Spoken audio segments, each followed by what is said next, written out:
Welcome to Zipline. This 4-minute video will walk you through the core functionality of Zipline.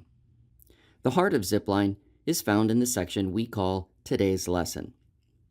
From the home screen, click on the block titled Today's Lesson. This is where all of the most important functions of Zipline reside. When you are ready to begin class, click the Start Class button. This will immediately put all students logged into Zipline into the bell ringer game to practice addition or multiplication, depending on how you have them set up. On your screen, a gray student block means the student is not logged into Zipline. A red student block means the student is logged into Zipline, but is looking at something else on their device. A green student block means the student is working on the bell ringer.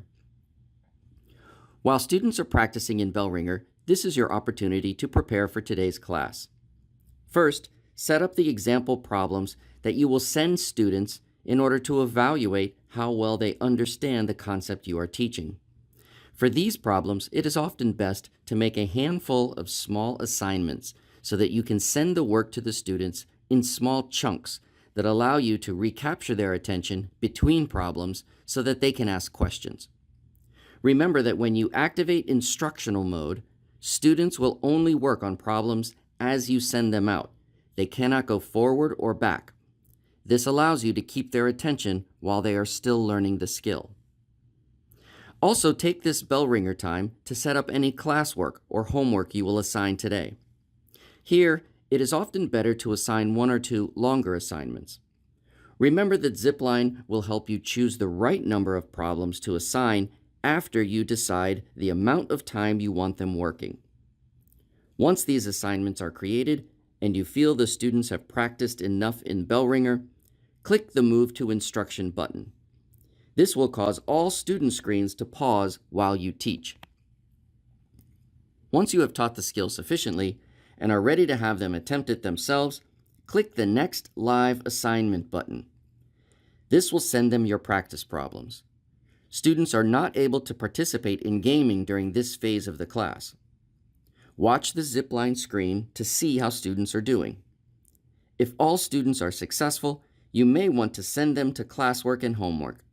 If only some students are successful, you are able to release some students to classwork and homework by using the Send to Self-Paced button, if desired, and keep the other students for more instruction. If you need more live instruction problems for students, add those at any time using the same method as before. Continue teaching and walk around the room to address students who are struggling. As students are ready, release them to classwork and homework. Students will now be able to participate in multiplayer gaming that will get all of the classwork and homework done. Watch the student progress using the Student Status button in Zipline to know who needs additional help. Using this foundation, Zipline will get to know each of your students and begin to make recommendations and alerts to let you know of individual student needs.